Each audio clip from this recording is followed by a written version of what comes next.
Gun of Terror, the first map, everybody. We are in the quarterfinal. So we are in the winner bracket. I mean, again, as I already explained earlier, we're only starting with a loser bracket once that we're down to the final 4 teams. So right now there is no loser bracket, meaning that everybody is a winner here. Or you're out of the tournament, one of the two. So Gun of Terror is our first map in the best of 3 series between the Bang Bush and Inting for Ruby. This is the second qualifier for the Heroes International. Inting for Ruby already went through drastic measures in the first round. And yeah, the Bang Bush, they just barely missed qualifying in the first qualifier. It's all about going to Miami. $11,000 prize money on the line, obviously. The event is taking place also in the US, meaning that all of the players will travel there. So it's a bit of a free vacation that you're getting in Miami too. So that's on top of all of this. We're going to have Europe, Korea, and North America represented in the US in October. It's in the middle of October. More information you can check out. No, over there. You can check out the link. You can also, if you're watching this on YouTube, just simply jump down into the description. I'm going to link the website there.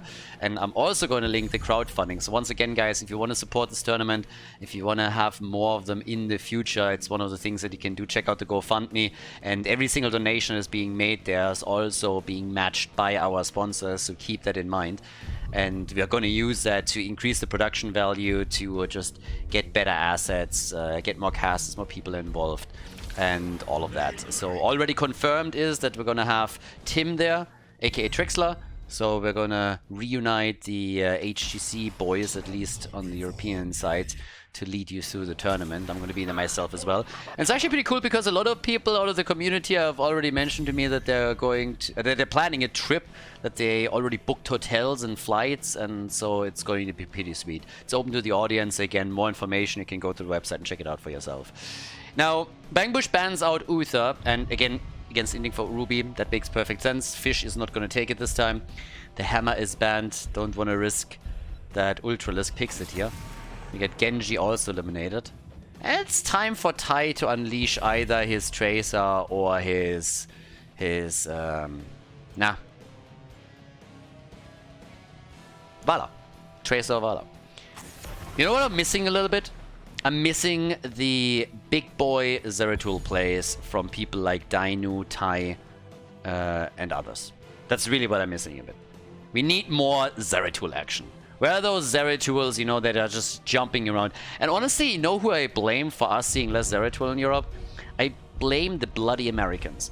Ever since we had the European players jump onto the NA server with like ping problems where they couldn't play these heroes anymore, they've also started to play them a little bit less in their own home region. So we need to get that back. They are playing in a low ping environment right now, so they can... There we go, my boy! Hail to the king, baby. That's what I need. Oh, yeah. Ooh. It's getting hot. Okay. Called it early. There's Zeratul. That's what I want to see. Awesome shit. Zeratul is in the house. Could even go for a combo with Diablo if they wanted to. But love it. Absolutely love it. Galgulnar, it's the last pick. And let's see. What are we getting? We have Tyrael and Blaze. They need support. Rega is banned, and they go for Lucio. It's actually kind of crazy that he made it through the draft and then was picked this late. But Garden of Terror, map number 1, everybody. Let's go! First map in the best of 3. Bang Bush against Inting for Ruby, map number 1, Garden of Terror. We got Henning on Brightwing, Tai playing Zeratul. Very excited for this. Nagrom with Diablo, Skok on Hogger, and Ultralisk is playing Sylvanas. On the right side of the map, Mind Talk with Falstad. We got Bloodcool on Hanzo, Baby Houdini, he's playing Blaze, Fish on Tyrael, and Galgulnar on Lucio. Okay, Lucio is actually a huge pick. I'm very much shocked that he wasn't picked earlier in the draft because this is a big map. And Lucio normally gets more value for your team the bigger the map is, because he can really empower these quick rotations. Now in an ideal world you have somebody that's really strong against structure, so if you can for example help him to rotate a Greymane or a Sylvanas very quickly on the map, then you can get a lot of structural damage in before the opponent can even react properly. But as it stands now, we have our little play here. So Let's see what they can do with Mind Talk. Playing the global is the only global, and well, Mind Talk is not doing a whole lot here. And it seems like Khaldor, he dies too. Double kill by Ultralisk. Look at Sylvanas. Ultralisk right from the get-go. He is establishing dominance. He takes the opponent down and then pees on their corpse. So yeah, he's already, I mean, right from the start of the game, he's showing the opponent wo der Frosch die Locken hat. Nicely done. And that was pretty much a statement. It's like, you're in my game now. This is not drastic measures anymore. We are going to win the tournament, and I dare you to try and prevent us from making that happen. So Ultralisk is already in a pretty good mood, I would suppose. He's done well here. And up to the top, Khaldor moving towards the left, starting to attack this a little bit. I mean, at the end of the day, this is a big map where you want to get as much mercenary pressure onto the lanes as you can. If you can evade your opponent's team, that's awesome. We see that sometimes, that you're trying to steal a couple of those camps away, but normally in the early game, teams are totally content to just focus on their own camps and deal with them first, and that's what both teams are pretty much doing. Nobody is invading heavily. So, it's gonna happen eventually, though. Zeratul with level 1, the Shadow Hunter, Psionic Strength, so looking for the mobility with the quest completion. And Tai is going to be very much all over the place. And he has a lot of targets too. He can go for the birdie, get himself some chicken, could go for Hanzo. And of course there's Zeratul too. Get those Psy Blades into action. And Skog down there is already sitting tight. But yeah, Khaldor is there, Mind Talk is there. So gotta be a bit careful if you're going 1v2, but escorting the camp is kind of the goal. Now the first seed is already starting up. Zeratul with a wave clear that he also brings to the table is now pushing the top lane out a little bit. And they're also slowing Baby Houdini down slightly. Nice jump to block the jet propulsion. And that results in a lot more damage. Tai saw they coming and jumped in front of the jet propulsion to stop Blaze and make sure that Ultralisk got some additional hits in. And Tai himself, of course, was also able to damage him, which means that Baby Houdini is instantly at 50% HP. Makes it a bit harder for him at the top lane to deal with Zeratul from here on out. That little poke down there, though, that didn't really work for Hoga. Yeah, not like that. We can blame it on Brightwing, though. I mean, when in doubt, blame the support. So Brightwing just reacting a little bit too late to help Hoga out. And that led to his death. The wormhole is in. We also got Malevolence. Both teams with level 7. Still, first seed is up on the map. 2 kills to 1. And Inting for Ruby is slowly getting a bit of a foothold in this game. They got their first kill. They are still even experienced with the opponent's team. Blaze is now also looking alright up at the top, and it seems like the blue team should be able to get the first one. Yeah, nice attempt by Mind Talk, but not like this. Nearly died for his efforts too. They really wanted him here, but they couldn't get the kill.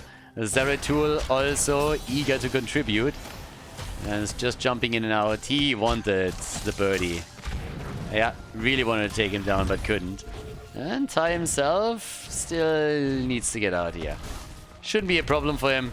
Can always just simply blink away, and Brightwing obviously has his back too, so yeah, Tai is totally fine.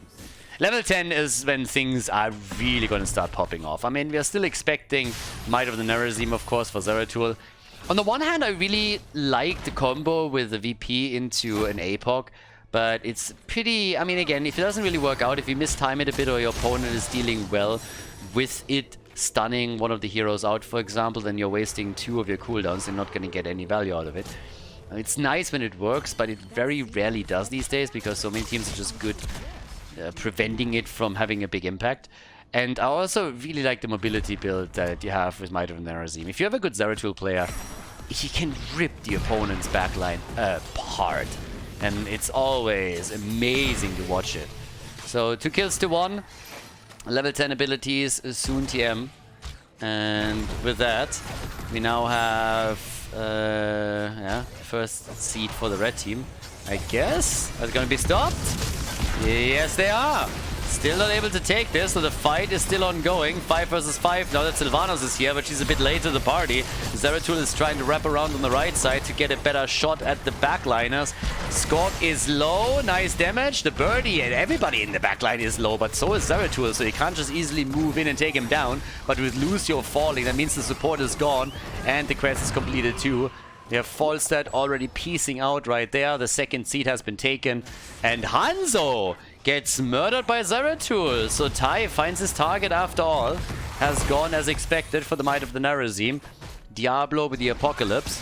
And down to the bottom of the map and now having Mind Talk trying to get the extra experience for his team. Which he does. But Tai is saying hello. And jumps in but misses the Singularity. The Singularity Spike. Alright, so we're off to the races. 4 kills to 1. 2 seats taken by the Bang Bush, which also means that they're threatening the objective now on the next one. Hoga is already going for the big poke here. Can't stop, won't stop. Yeah, someone's AFK. Skork is just like, yeah, I'm just gonna poke this out, boys. Alright, so we're gonna have another camp on the bot lane this time. Sylvanas has already escorted the top side out a bit. If she can get this onto the wall... okay, but Falstad is already moving over. I was just about to say, if they can prevent them from immediately reacting, then they might have a shot here. So here's the stun. They go for it. Baby Houdini. He's already low. And with that, we have the next seed fought over. But Skork is chronically low on HP. Yeah, it's a bit of a condition that he has. And this time it results in the seed taken. Well, maybe not. Zeratul moved in to prevent it from happening. They're just buying time for the top lane, pretty much. And Sylvanas and Brightwing are doing their best to work on that. Yeah, they're going to get the kill too. They're going to work on that fort. They got the kill against Falstad, but now they can take the fort down. So job well done. Bought a bit of time here. And that's a lot of hit points gone on this one. And Baby Houdini has to be very careful. I know Tyrell is coming up too. But still, that fort is going to fall. One way or another. Yeah, that would be it. Ultralisk, still safe. Fort is still not gone, by the way. Fort is still not gone. Brightwing is jumping in again. But now they have them pretty much cornered here with the 4 heroes. And yeah, with Falstad flying in, they have to abandon this. But this is still a bit of a meme. I mean, seriously? So close. So close. Okay, so next camp is up with 5 kills to 1. There's a level lead by now for the Bang Bush. Another quick move from Mind Talk. The gas, the arrow, the double kill by Brightwing. The fruit fly spitting around again and dropping 2 of them. Ultralisk still wants the kill on Hanzo, can't get it, but they will be able to take Tyrael down. And that's 8 kills to 1. They are off to a fantastic start in this best of 3 series. The Bang Bush, they were so close qualifying last tournament, and now they are murdering it in game number 1 against Inting for Ruby here in the quarterfinal. Doing a fantastic job, trying to also go for another kill on Blaze, which they will get, I believe, and they're getting Hanzo too. Tai is just murdering it with his Zeratul. In, out, jumping around all day long, and it's just beautiful. The damage output on Zeratul is at 22,000. We have Sylvanas on 25k, Hanzo is at 24. Ultralisk, he gets caught and falls as he pushes out the top lane.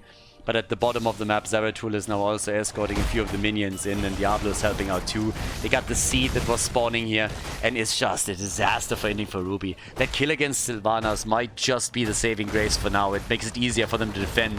They're still going to lose the fort in the bot lane, and I'm pretty sure the one in the middle of the map is likely going to get dropped too, especially since we now have level 16 talents for the Bang Bush. It's a big lead. 2.5 levels, an entire talent ahead, and that is the end of Blaze just before he could go for the bunker again. So that's rough. They're losing a lot of ground here. Bottom fort gone, mid fort obliterated. That's the entire outer ring of defense already shut down. And well, down to the bottom of the map, the same thing is now more or less happening as the entire wall here gets dropped, and they're just diving behind all of this. No problem. Arrows out though, but again, no problem. Sun gets cleansed out, and with that we have the wall falling. If they can get the kills... Oh, Ultralisk! Beautiful arrow just to shut down Lucio here. Easy kill for him, 12 kills to 2. And as all of this happens, guess what? Zeratul is at the top, taking the keep down. Down at the bottom of the map, another engage from Nagrom. Diablo's still alive, so is Henning, running a bit out of mana. Skog falls, but Mindtalker is also dead. Ultralisk, he might not make it here. He wants to get another kill and at least trade. Maybe he can escape after all, especially now that Tai is joining up. Jet Propulsion also misses, and Nagrom, no fucks given. No hit points, no problem. He still goes deep, and they get the kill. They take down Blaze, and they are just on a roll. It's an absolute killing spree that they're offering up. 14 kills to 3, 1 keep already toast, and they are just stealing the opponent's mercenary camps away here. Fantastic, honestly.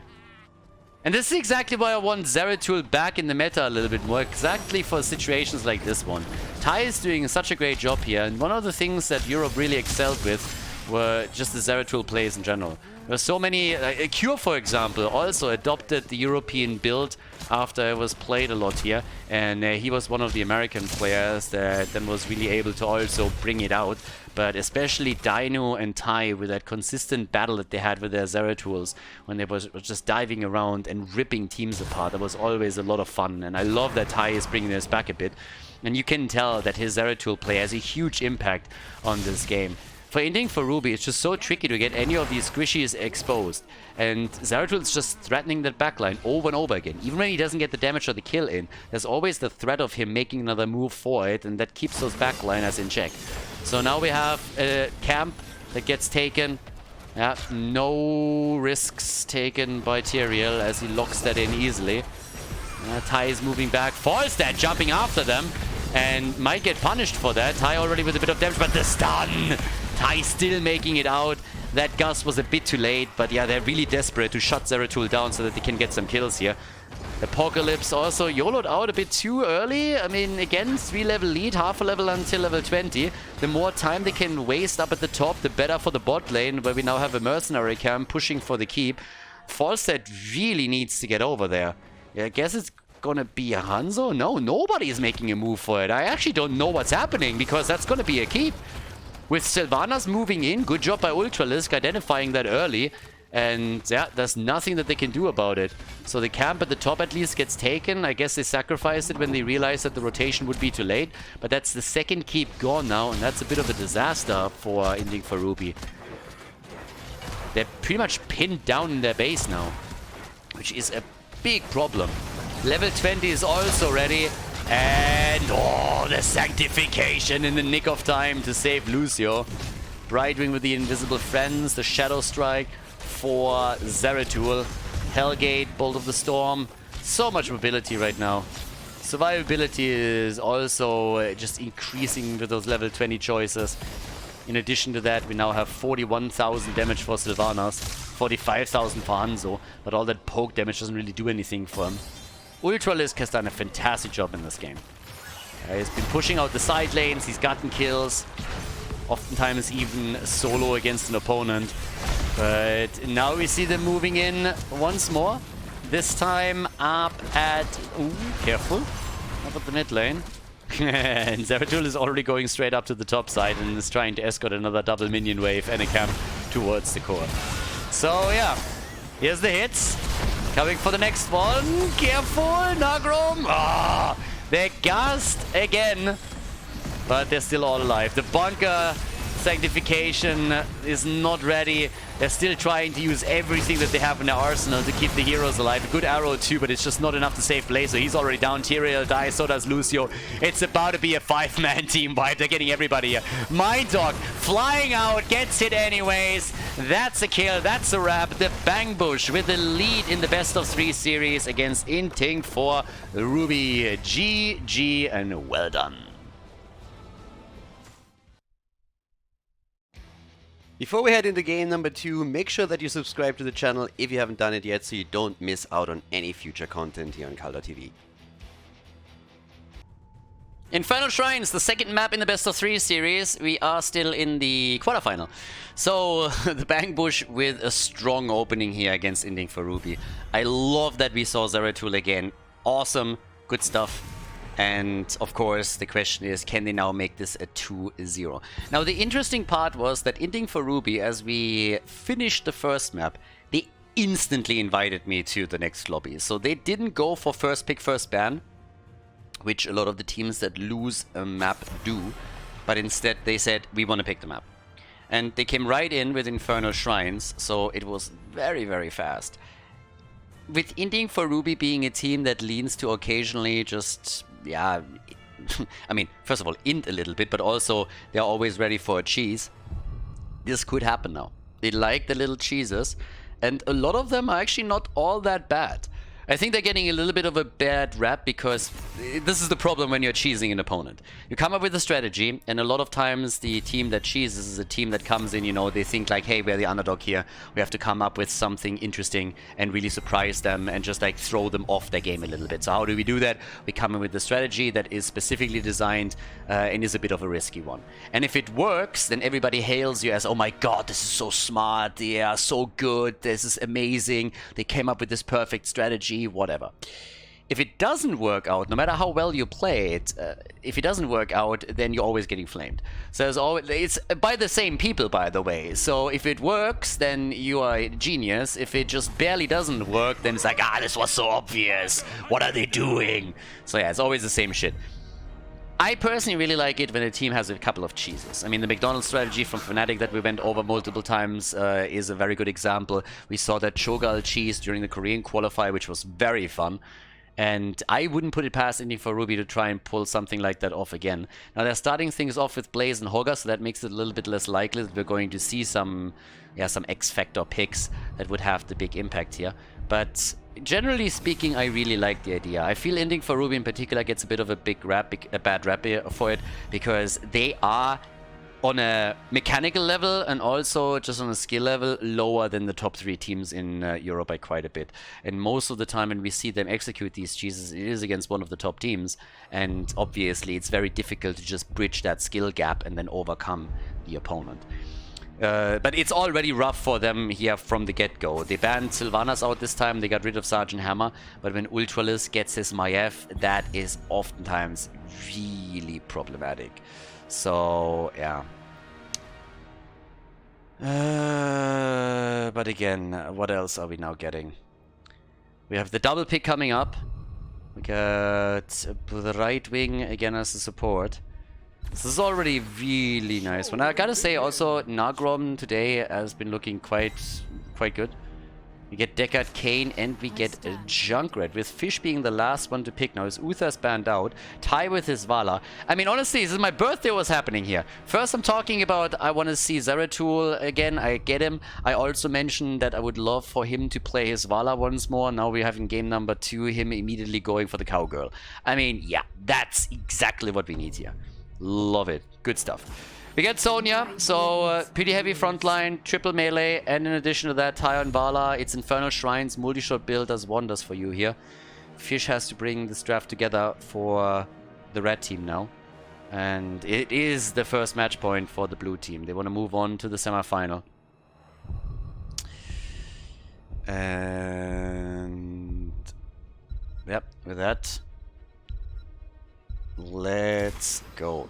Leoric is the final pick, so we're getting a Leoric main tank. Alright guys, let's go. Let's see which team is going to take it here. The Bang Bush has the lead with a 1-0 against Inting for Ruby, and we're heading straight for Infernal Shrines. Second game in the series with Henning on Brightwing for the blue team, Nagrom on Diablo, Ultralisk on Maiev, Ty on Vala, and Skok is playing Sonya. On the right side of the map, Inting for Ruby with Mind Talk on Hogger. We got Bloodcool on Junkrat. We have Baby Houdini on Blaze. Fish on the main tank Leo, which we've seen a few times in the past, but again, they're going for the triple frontline here. And Deckard Kane gets played by Galnegonar. Alright, let's get the show on the road. Let's see if the boys in red can bring it back and force map number 3. Already got the Fire at Will on level 1. Again, you want to get as much AoE damage in as you possibly can. And on the objective, you normally get value against the opponent's team and also against the minion waves. But, well, as it stands, we now have already a massive brawl here in the middle. Full 5-man. Everybody is just going to run it down mid lane straight away. Towards the bot lane, Nargrom, he's already waiting. for heroes like Junkrat to overstep a little bit and go into one of these bushes, and that nearly led to a kill here. Well, I'm overdoing it a little bit, but it nearly led to a kill opportunity. Yeah, let's clarify that a little bit. But yeah, it's all about stacks on Vala now too. We've seen just recently Nick, for example, play Vala on this map once. Actually, now that I think about it, I'm not even sure if it was on this map or was it... I think it was Tomb. It was actually Tomb. But yeah, the idea behind it is still the same. So Nick went in with Vala and he had an insane amount of stacks on the multi-shot build. And it led to enormous amounts of damage in the later stages. And if you are diligent with your Vala plays, yeah, you can absolutely pull that off. So let's see if he can keep that up. But either way, the amount of siege damage against the shrines, against minions on the lanes, and then also against the opponent heroes, this is going to be something that Vala brings to the table. She has a very nice front line that is going to try and protect her, and then Brightwing, of course, can be used as a bit of a pocket healer here too. But they're already pressuring that bot lane. Junkrat was a hero that oh, yep, that's a kill. Junkrat gets junked, and that is a first blood in this game. So, I was just about to say, back in the day, Junkrat was banned here a lot, so normally you would never see Junkrat. Another nice hit here. I mean, just look at how well they're already pushing this. They have now multiple heroes at the bot lane that after the kill against Junkrat are just destroying the structures, and that is one tower already gone. The first objective is also spawning bot lanes. If they happen to get the Punisher, it would mean that likely they're going to do a lot more damage here. And if they can open the gate up too, that would be a big win, because it means that any Punisher jump can then be followed up immediately. Might even lead to a kill. And if you're going that deep, then yeah, you can do even more. So yeah, this is a very, very good start for them at the bot lane. Always assuming that they're going to take the objective. We don't know if that's true yet, but if they do, then they just enhance their push by a lot. And they're slightly had an experience. Well, there is the Hogger factor, of course. He's pre-pogging the shrine. So Hogger is pre-pogging it. And I guess there's a good chance that they're going to get this after all. Yeah, they're getting way too much of a lead here. Of course, the blue team is currently aiming for an early level 7 and then try to engage, but they might not be able to pull it off. Nice move by Maiev, by the way. So Maiev currently has just snuck in 7 stacks. And that is pretty sweet, because it also slows the red team down. And now we're going to get level 7 any moment, and the Bang Bush has a talent advantage. The question is simply, can they use it? It's 28 to 13 stacks, but Sonya is pushing the top lane out even further. She still has a camp that is moving in with her. And here they are making their play. We even get the Frost Shot, by the way. Okay. And they're pushing them out very quickly. But with 38 stacks, it seems that Inting for Ruby is going to get the first one. It comes at a price, though. They are sacrificing Leoric for it, which is alright. He's going to be back very, very quickly. That's the beauty of having Leoric here. As long as you draw some abilities, in an ideal world, ults later on, so heroic cooldowns, sacrificing Leo is not a problem. Him spawning on site and being able to reduce his death timer a bit is always a big thing in his favor. But this Punisher did nothing. I mean, pretty much nothing. I don't even count that gate. So, yeah. 2 kills to 0. Lead in experience for the blue team right now, and they are looking alright here. Only 14 stacks for Tai, so it's nothing crazy, nothing to write home about. I mean, he gets the stacks together, but hasn't been able to do too much just yet. Might be changed here. They know what's happening. And Hogger is just doing Hogger things. But yeah, there's the opportunity for a couple of hits. Should be able to get that in, get a few more stacks together, but they are not going for the camp. They're actually a little bit too late for this. So they missed their timing if they plan to take that, but they are opening up some extra space for Skok at the top, which now results in the first fort being destroyed. That's big. That's really big. They lost the first objective Skog now has to be careful that he doesn't get taken out here. It's all about evading the jet propulsion. Brightwing is able to move in, and that's the moment when Baby Houdini realizes this isn't happening. So the first fort is gone, and now they're about to hit level 10. Which of course is going to help them even more. If they can force a fight around that, it would be the dream. There's already a tether. They try to go for Leo a little bit. The multi-shot could come up in a second. There it is. A strafe may be a bit too optimistic here, but he's one stack away from completing his level 1 quest. He's obviously happily stacking after that. We got the cage into the apocalypse now as a potential combo. And Sonya in particular is doing very well. Slowing the lanes down a little bit, just freezing this one. Not moving too far out. Taking the fort down was awesome for her. But this is quite nice. So here's level 10 for our boys in red. That gives us also the Shockwave and the Entomb. Nagrom is already moving out, dodging on Junkrat, and Brightwing comes in to help out. And that allows them to maybe even push the fight back onto the red team. But Sonya is still doing her things on the side lane. So it's continuously a 4 versus 5 that's being played out here. And the Bang Bush, they are very solid as a team. They've proven it last qualifier. They're proving it here again. And they have now a tie in even more aggressive positions. Nagrom, he gets caught for just a moment by the red team, but he's still totally alright. And they're looking also to see if maybe they can isolate a target, maybe get a quick kill. So far it hasn't really happened, but obviously the next shrine is now spawning. Hogger needs to get into position for this. Vala has more damage now to her name, and it's much more likely that we're going to get a full 5 versus 5 battle between the two teams for this objective than previously when Sonya was just sitting at the top side, putting pressure onto the fort. And she's already dealing with Blaze, who's now slowly making his way over, but the same is going to be true for Sonya. 5 versus 5, everybody. So, let's go. And Leo is dead already. Leo is down. The cage has also been dropped. Junkrat is making it out of the fight. Goes for the Riptire. And still Ultralisk wants him. Can't get that kill, but Vala can. And Vala goes for the kill. Still alive thanks to Brightwing. And that's 2 heroes down for the red team. Leo is back. But he is immediately the main focus of the blue team's attention upon respawning. And gets nearly dropped by Vala. But yeah, they just got to move back here. So that's level 13 talents. And this is going to be the first objective for the Bang Bush. Very nice games by them so far today. Obviously, they have high hopes of winning this second qualifier. I mean, that's the ambition. Last time they made it into the grand final. They did a fantastic job against Washed Up. And this time they want to crown all of these efforts with a victory in the second qualifier that would also obviously qualify them for Miami. But we're not there yet, and there's a lot of teams that would love nothing more than causing a bit of an upset. 4 kills to 0 right now, and they're aiming for this fort in the middle. So yeah, the attack and the aggression is on, and the Punisher is a bit of a hard-on for Junkrat here, pushing him back the entire time. Baited into the wall, I like it. Nice moves by Inting for Ruby, baiting this over a bit harder. Now Sonya also has to deal with the top lane, since there is still a Shaman camp that's going for it. And that helps the Inting for Ruby boys to keep this fort in play. Nice! That was actually pretty well done. Baiting the Punisher way past the fort into the towers at the keep. Having the top lane too. A bit unfortunate that Fish misses the Entomb here. If he hits it, there's a good chance that they are able to get the kill on Sonya. 13 versus 13 is now ready.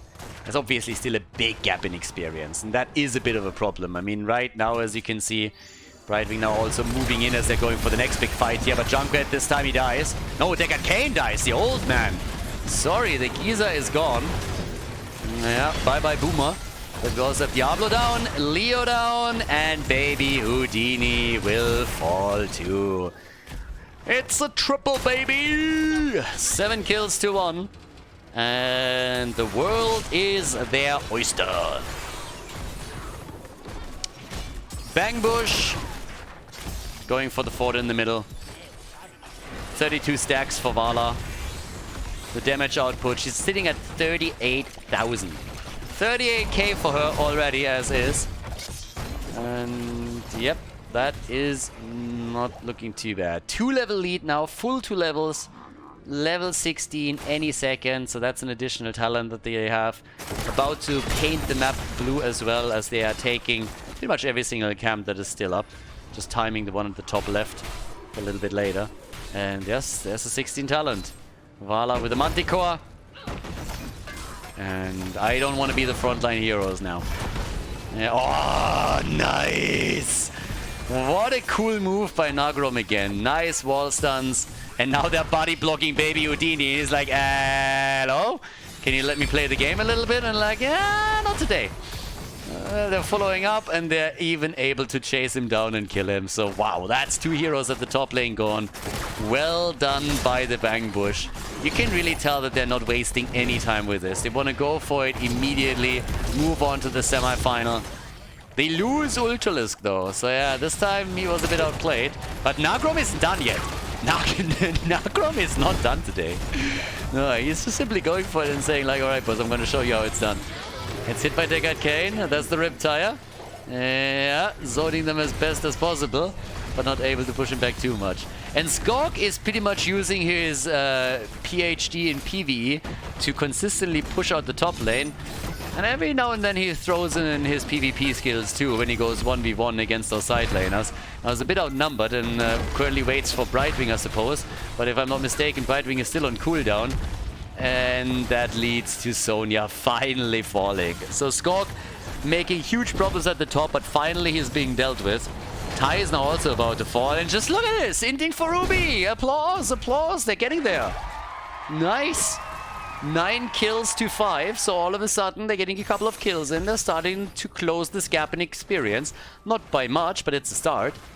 Leo also with the Crushing Hope and the Unyielding Despair. Clearly targeting Diablo a bit too and trying to pressure him during these fights. Yeah, the old man hasn't taken the 16 talent yet. The super healing potion into the safety in numbers right now. Okay. I mean, they got the numbers now. 5-2. So, what can they do here? We got the Punisher taken.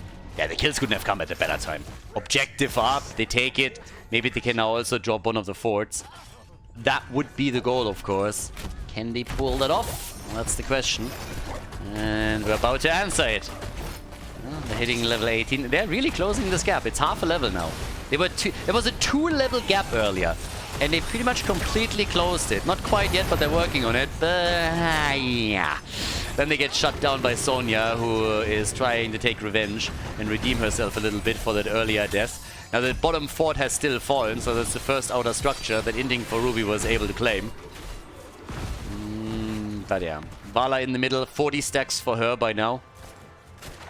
And Tai has died once. 55,000 damage. The bottom fort still standing. But that's half a... Well, there's 1 level until level 20. So 1 level is missing. Vala is likely gonna go for Farflight Quiver. And if you have the range, then that front line with 3 melees is gonna have a big problem. I don't count Deckard Cain there. I don't really think that he's going to go into melee range. I mean, hit him with a stick, baby, as much as you want. But he should pretty much sit in the back a little bit more. Yeah, again, making a play for Blaze. Has to bunker up. A baby Houdini, still fine. But level 20, that's their problem, and it's hitting. Sonya's already back at the top, and she is consistently threatening that top keep. And it's starting to become more and more of a problem. The entire wall is already taken down. And this is a mad issue now for them. They need to send somebody there, and it's Hogger and Blaze that in tandem are trying to deal with her. But again, every time this play is being made by Skork, he's able to put a bit more damage onto this lane. He slowly takes the fort down, he drops the wall at the keep. Now he has removed 15-20% of the hit points. So this two-pronged attack between the bottom and the top lane is really working well for the Bang Bush. So it's not only the team fights that they're showcasing here, but it's really also their macro rotations that are having a huge impact on how this is playing out for them. Farflight Quiver is now in, so at this point they can use Vala to threaten the melee heroes even more, especially the hit point heavy ones. Middle temple or middle shrine is coming up next. And with the bottom fort also gone, that means that there is not a single fountain available there anymore. They try to go for... Well, goodbye, Hogger. I guess we can scratch the try. They go for Ogre. They see an opportunity there. Brightwing jumps in. And the polymorph and the stun. And that is 11 kills to 5. Yeah, they are just doing such a good job. I feel a little bit sorry, honestly, for Inting for Ruby here. But the Bang Bush, again, they are just a fantastic team. And they're one of the teams that is likely going to represent Europe in Miami. That's the ambition that they have. As I said multiple times now, they did such a good job in the last qualifier, but it just wasn't enough to beat Washed Up. They nearly pulled it off though. But now they want to get that ticket. Can they do it? Maybe. There's quite a few teams that could still beat them. It all comes down to the shape of the day. But this is a very, very strong team for obvious reasons. And wow, he actually goes for it. Burning Despair on level 20. Yeah, I can smell the despair from here. That's a bit of a desperate move. Trying to get enough damage out to win that team fight. Abandoning the Buried Alive in favor of it. And now they need to show that this was the right decision here. I mean, again, Fish is playing that main tank Leo style, so it's not that side laner. They have still a lot more heroes there on the melee front. But can they win this one now? It's 20 versus 20. The Shrine is up. There's a good chance that this is going to result in the keep. They Ogre! The slam, the bam, and the kill. Ogre is down. Another side lane move. And this might result in another kill. The old man putting them to sleep again with stories and tales of Wu from their past. Deckard Cain gets punished for it and is gone. Ultralisk is still alive and he is just chunking them down with one cleave after another. The Fish is about to fall. Got some extra damage in, but it was not enough to get them a kill. And now we have even a fourth hero eliminated, which means that Bloodcool is the only survivor. And even he's not going to make it. Nope. 5-man team wipe. As Inting for Ruby gets wiped off the map and the Bang Bush is gonna go for keeps. They still have Sonya in the middle. She's trying to make sure that they're getting the Punisher because it's a bit unlikely that they can go right away for the core. They have to go through the keep first. So they want to play this as safe as possible and get the objective too. And then even if they are not able to take the core right away, the Punisher moving in should really help them to sweeten the deal a little bit. A 2-0 victory would put the Bang Bush into the semi-final and things are looking very good for them. Hogger gets attacked once more, 75,000 damage now for Vala. The Fish is back, but he's already in trouble. The core lost its shield, the Punisher is on the move, Sonya is here now too, and this is going to be game, ladies. There's just no way. Deckard Cain again making their ears bleed, but Leo is gone. And that's that. Nicely done. Bang Bush with a dominant performance against Inting for Ruby in the quarterfinal as we're moving on to the round of 4, the semi-final. Bang Bush with the 2-0 victory as they take Infernal Shrines.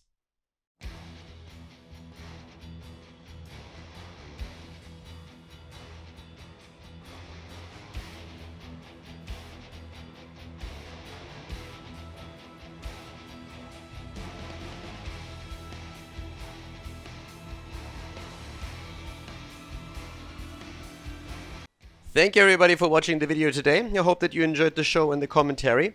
And keep in mind that the spoiler protection that is going to run for the rest of the video is made possible by all the support on patreon.com. So guys, if you want to support my work, if you want to help me start new projects and keep the spoiler protection in place, please consider heading over to patreon.com/Khaldor. There's also a link in the YouTube description and check that out. Thanks in advance and see you guys next time with more esports coverage here on Khaldor TV. Have a great day.